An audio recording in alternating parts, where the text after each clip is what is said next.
नमस्कार दोस्तों, स्वागत है आप सभी का नेक्स्ट जेन पीसीएस की इस नई कक्षा में। आज भारतीय राज्य व्यवस्था की चौथी क्लास पढ़ने जा रहे हैं। पिछली क्लासेस में हमने भारतीय संविधान की कुछ प्रमुख विशेषताओं को समझा था, जैसे कि लिखित संविधान, सरकार का संसदीय रूप, एकात्मकता की ओर झुकाव के साथ संघीय व्यवस्था, नम्यता एवं नम्यता का समन्वय आदि।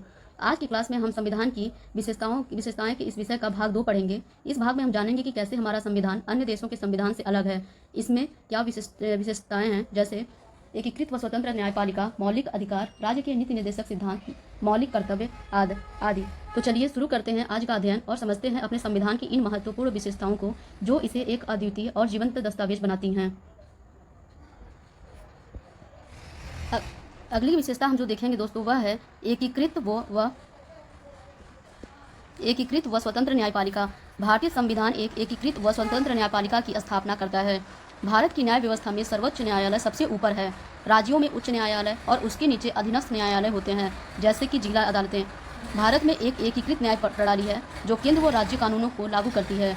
अमेरिका में दोस्तों इसके विपरीत होता है। अमेरिका में संघीय कानून को केंद्रीय न्यायपालिका, जबकि राज्य कानूनों को राज्य न्यायपालिका लागू करती है।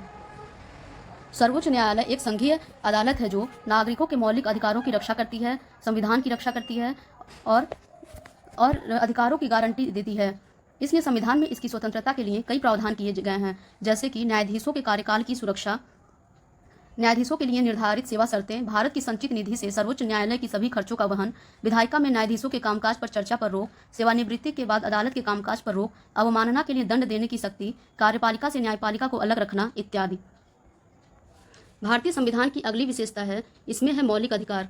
भारतीय संविधान के भाग 3 में 6 मौलिक अधिकारों का वर्णन किया गया है। पहला है समानता का अधिकार, जो कि अनुच्छेद 14 से अनुच्छेद 18 तक है। दूसरा स्वतंत्रता का अधिकार, अनुच्छेद 19 से 22 तक। तीसरा शोषण के विरुद्ध अधिकार, जो कि अनुच्छेद 23 से 24 तक। चौथा है धार्मिक स्वतंत्रता का अधिकार, जो कि अनुच्छेद 25 से 28 तक है। पांचवा है सांस्कृतिक व शिक्षा का अधिकार, जिसे अनुच्छेद 29 से 30 तक वर्णित किया गया है। और छठा है संवैधानिक उपचारों का अधिकार, जो कि अनुच्छेद 32 के अंतर्गत आता है। इसको विस्तृत रूप से हम मौलिक अधिकार के कक्षा में समझेंगे। मौलिक अधिकारों की निम्नलिखित विशेषताएं होती हैं। मौलिक अधिकार राजनीतिक लोकतंत्र की भावना को प्रोत्साहित करते हैं। यह कार्यपालिका और विधायिका के मनमाने कानूनों पर निरोधक की तरह कार्य करता है। उल्लंघन की स्थिति में इसे न्यायालय के माध्यम से लागू किया जा सकता है। जिस व्यक्ति के मौलिक अधिकार का हनन हुआ है वो सीधे सर्वोच्च न्यायालय की शरण में जा सकता है, जो अधिकारों की रक्षा के लिए बंदी प्रत्यक्षीकरण, परमादेश, प्रतिषेध, अधिकार परीक्षा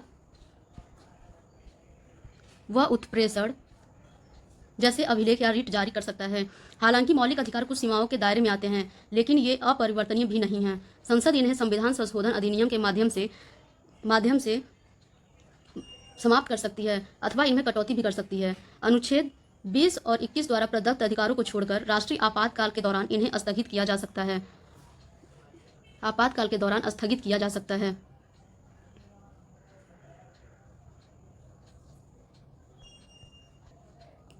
इसकी अगली विशेषता है राज्य के नीति निर्देशक सिद्धांत।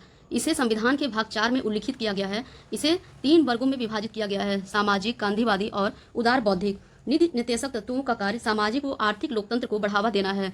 सामाजिक व आर्थिक लोकतंत्र को बढ़ावा देना है। इनका उद्देश्य भारत में एक कल्याणकारी राज्य बनाना है। हालांकि मौलिक अधिकारों की तरह इन्हें कानून रूप में लागू नहीं किया जा सकता। संविधान में कहा गया है कि देश की शासन व्यवस्था में ये सिद्धांत मौलिक हैं और ये देश की जिम्मेदारी है कि वह कानून बनाते समय इन सिद्धांतों को अपनाए। इसलिए इन्हें लागू करना राज्यों का नैतिक कर्तव्य है, किंतु इनकी पृष्ठभूमि में वास्तविक शक्ति राजनीतिक है, अर्थात जनमत। मिनर्वा मिल्स मामले में सुप्रीम कोर्ट ने कहा कि संविधान में मौलिक अधिकारों और नीति निर्देशक सिद्धांतों के बीच संतुलन रखा जाएगा। इनका वास्तविक बल राजनीतिक है, अर्थात जनता। अगली विशेषता हम देखेंगे वह है मौलिक कर्तव्य। मूल संविधान में दोस्तों इसका उल्लेख नहीं किया गया था। 42वें संविधान संशोधन 1976 के द्वारा इन्हें जोड़ा गया था। 2002 में 86वें संशोधन द्वारा एक और मौलिक कर्तव्य जोड़ा गया। संविधान के भाग 4 में इनका उल्लेख अनुच्छेद 51 क में किया गया है। हर नागरिक का मौलिक कर्तव्य निम्न होता है: संविधान, राष्ट्रध्वज, राष्ट्रगान का आदर करे, राष्ट्र की संप्रभुता, एकता, अखंडता की रक्षा करे आदि। दोस्तों 1976 में भारत सरकार ने सरदार स्वर्ण सिंह समिति का गठन किया था। इस समिति ने ही मौलिक कर्तव्य के बारे में सिफारिश की थी। संविधान में मूल रूप से 10 मौलिक कर्तव्य थे, जिन्हें 1976 में जोड़ा गया था। बाद में 2002 में एक और कर्तव्य जोड़ा गया, जिससे कुल संख्या 11 हो गई। अगली विशेषता देखते हैं भारतीय संविधान धर्मनिरपेक्षता और संविधान के संबंधित अनुच्छेद को। भारतीय संविधान का मूल सिद्धांत सभी धर्मों का समान सम्मान और धार्मिक स्वतंत्रता की गारंटी देना है। 1976 के 42वें संशोधन द्वारा प्रस्तावना में धर्मनिरपेक्ष शब्द को जोड़ा गया था। संविधान के निम्नलिखित प्रावधान भारत के धर्मनिरपेक्ष लक्षणों को दर्शाते हैं। प्रस्तावना हर भारतीय नागरिक की आस्था, पूजा अर्चना व विश्वास की स्वतंत्रता की रक्षा करती है। धार्मिक स्वतंत्रता को दोस्तों अनुच्छेद 25, 26, 27, 28, 29, 30 में वर्णित किया गया है, जिसके तहत अनुच्छेद 25 में कहा गया है कि धर्म को अपनाने, मानने और प्रचार करने की स्वतंत्रता। 26 में धार्मिक संस्थाओं को प्रबंधित करने का अधिकार। अनुच्छेद 27 में किसी धर्म के प्रचार पर कर न लगाना। अनुच्छेद 28 सरकारी शिक्षण संस्थानों में धार्मिक शिक्षा नहीं दी जाने की व्यवस्था करता है। अनुच्छेद 29 अपनी भाषा, लिपि और संस्कृति को बनाए रखने का अधिकार देता है, जबकि अनुच्छेद 30 अल्पसंख्यकों को शैक्षिक संस्थान स्थापित करने और संचालित करने का अधिकार देता है। समानता और भेदभाव से संबंधित कुछ अधिकार भी धर्मनिरपेक्षता की श्रेणी में आते हैं, जैसे कि अनुच्छेद 14, 15, 16। अनुच्छेद 14 कानून के समक्ष सभी लोगों को समान रूप से व्यवहार करता है। अनुच्छेद 15 धर्म, जाति, लिंग आदि के आधार पर भेदभाव को रोकता है, जबकि अनुच्छेद 16 सार्वजनिक सेवाओं में सबको समान अवसर प्रदान करता है। दोस्तों, अनुच्छेद 44 सभी नागरिकों के लिए समान नागरिक संहिता का प्रयास का उल्लेख करता है। अतः उपरोक्त अनुच्छेद भारतीय संविधान की धर्मनिरपेक्ष स्वरूप को दर्शाते हैं। भारतीय संविधान की अगली विशेषता को देखते हैं, वो है सार्वभौम वयस्क मताधिकार। भारतीय संविधान द्वारा राज्य विधानसभाओं और लोकसभा के चुनाव के आधार स्वरूप सार्वभौम वयस्क मताधिकार को अपनाया गया है। हर व्यक्ति जिसकी उम्र कम से कम 18 वर्ष है, उसे धर्म, जात, लिंग, साक्षरता अथवा संपत्ति के आधार पर कोई भेदभाव किए बिना मतदान का अधिकार है। पहले यह आयु सीमा 21 वर्ष थी, लेकिन 1989 में 61वें संविधान संशोधन द्वारा इसे 18 वर्ष कर दिया गया। यह लोकतंत्र को मजबूत बनाता है और समानता के सिद्धांत को साकार बनाता है। दोस्तों, भारतीय संविधान की अगली विशेषता को देखेंगे, वह है एकल नागरिकता। भारतीय संविधान संघात्मक होते हुए भी एकल नागरिकता प्रदान करता है, यानी पूरे भारत में नागरिकता एक समान है। भारत में एक व्यक्ति सिर्फ भारतीय नागरिक होता है, चाहे वो किसी भी राज्य में जन्मा हो। इसके विपरीत कुछ देशों जैसे कि अमेरिका में दोहरी नागरिकता का प्रावधान है, एक राष्ट्रीय और दूसरे राज्य की। एकल नागरिकता से दोस्तों निम्नलिखित लाभ मिलता है। राष्ट्र की एकता को बल मिलता है, नागरिकों को पूरे देश में समान अधिकार प्राप्त होता है, भेदभाव रहित राजनीतिक और सामाजिक अधिकार सुनिश्चित होता है। लेकिन दोस्तों, यह बहुत दुख की बात है कि सभी नागरिकों के लिए एकल नागरिकता और समान अधिकारों के संवैधानिक प्रावधानों के बावजूद भारत में सांप्रदायिक दंगे, वर्ग संघर्ष, जातिगत युद्ध, भाषाई विवाद और निर्जातीय विवाद होते रहे हैं। इसका अर्थ यह है कि संविधान के निर्माताओं ने एकीकृत और संगठित भारत राष्ट्र के निर्माण का जो सपना देखा था, वह पूरी तरह पूरा नहीं हो पाया है। अगर हम भारतीय संविधान की अगली विशेषता की बात करें तो वह है स्वतंत्र निकाय। भारतीय संविधान न केवल विधायिका, कार्यपालिका व सरकार तथा न्यायिक अंग ही उपलब्ध कराता है, बल्कि यह कुछ स्वतंत्र निकायों की स्थापना भी करता है। इन्हें संविधान ने भारत सरकार के लोकतंत्र को सुदृढ़ बनाए रखने के लिए कुछ स्वतंत्र निकायों की स्थापना की गई है। ये निकाय सरकार से स्वतंत्र होते हैं। मुख्य स्वतंत्र निकाय निम्नलिखित हैं। पहला है निर्वाचन आयोग। निर्वाचन आयोग भारत के संविधान के अनुच्छेद 324 के तहत इसकी स्थापना की गई है, जिसमें कहा गया है कि संसद, राज्य विधानसभाओं, राष्ट्रपति, उपराष्ट्रपति के चुनावों के लिए स्वतंत्र और निष्पक्ष चुनाव सुनिश्चित करता है। भारत का नियंत्रक एवं महालेखाकार परीक्षा CAG, जो कि आर्टिकल 148 के तहत आता है, इसमें कहा गया है केंद्र और राज्य सरकारों के खातों की लेखा परीक्षा करेगा। यह देखता है कि जनता के पैसे का उपयोग उचित और वैधानिक रूप से हो रहा है या नहीं। अगला स्वतंत्र निकाय है संघ लोक सेवा आयोग। अखिल भारतीय सेवाओं, उच्च स्तरीय केंद्रीय सेवा में भर्ती हेतु परीक्षाएं आयोजित करता है। राष्ट्रपति को अनुशासनात्मक मामलों पर सलाह देता है। राज्य लोक सेवा आयोग राज्य सेवाओं में भर्ती हेतु परीक्षाएं आयोजित करता है। राज्यपाल को अनुशासनात्मक मामलों पर सलाह देता है। अगली विशेषता को हम देखेंगे आपातकालीन स्थिति। आपातकालीन प्रभाव अनुच्छेद 352 से लेकर 356 तक आता है, जिसके अंतर्गत आपातकाल की स्थिति से प्रभावशाली ढंग से निपटने के लिए भारतीय संविधान में राष्ट्रपति के लिए बृहद आपातकालीन प्रावधानों की व्यवस्था है। इन प्रावधानों को संविधान में शामिल करने का उद्देश्य है देश की संप्रभुता, एकता, अखंडता और सुरक्षा, संविधान एवं देश के लोकतांत्रिक ढांचे को सुरक्षा प्रदान करना है। संविधान में 3 प्रकार के आपातकाल की विवेचना की गई है। पहला, राष्ट्रीय आपातकाल। जब भारत की सुरक्षा को युद्ध, बाह्य आक्रमण या सशस्त्र विद्रोह से खतरा हो, तब राष्ट्रीय आपातकाल लागू किया जाता है। यह राष्ट्रपति द्वारा घोषित किया जाता है। इसमें केंद्र सरकार को व्यापक अधिकार मिल जाते हैं। दूसरा है अनुच्छेद 356 के तहत राज्य आपातकाल, जिसमें जब किसी राज्य में संविधान के अनुसार शासन नहीं चलाया जा सकता है, तब राष्ट्रपति राज्य में आपातकाल लागू कर सकते हैं। इसे राष्ट्रपति शासन भी कहा जाता है। वित्तीय आपातकाल, जो कि अनुच्छेद 360 के अंतर्गत आता है, भारत में वित्तीय स्थिरता, प्रत्यय संकट की स्थिति में लगाया जाता है। इसमें केंद्र सरकार को राज्यों के वित्तीय मामले को पूर्ण अधिकार मिल जाता है। सरकारी कर्मचारियों के वेतन और भत्तों को कम किया जा सकता है और संविधान के अनुसार संसद की स्वीकृति के बिना इसे लागू नहीं किया जा सकता।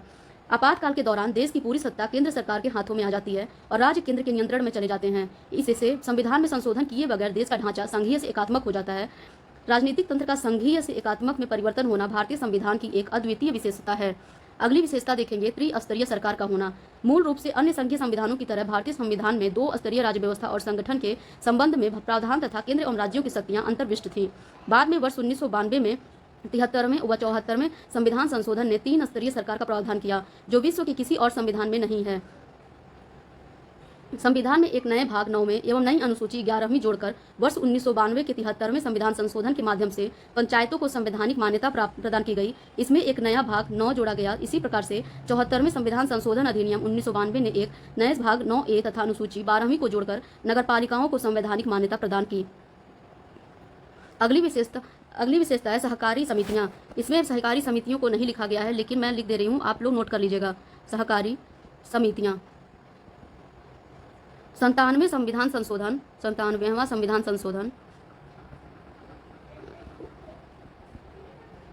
2011 ने सहकारी समितियों को संवैधानिक दर्जा और संरक्षण प्रदान किया।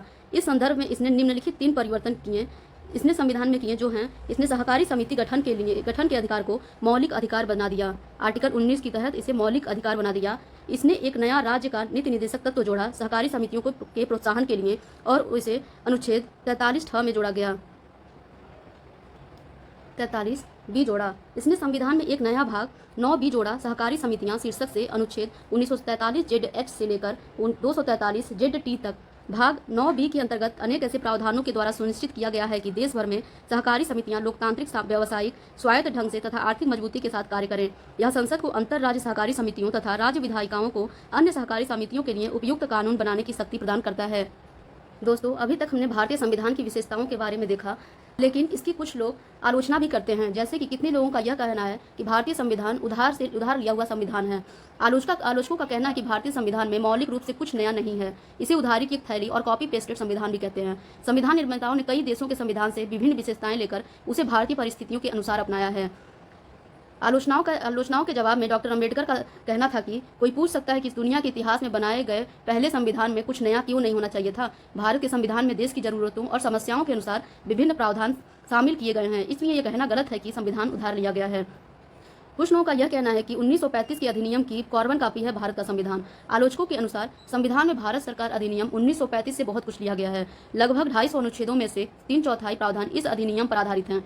श्री कृष्ण स्वामी अय्यर का कहना है कि भारत सरकार अधिनियम 1935 ही है, बस समयानुसार संविधान रूप में जुड़ गया है।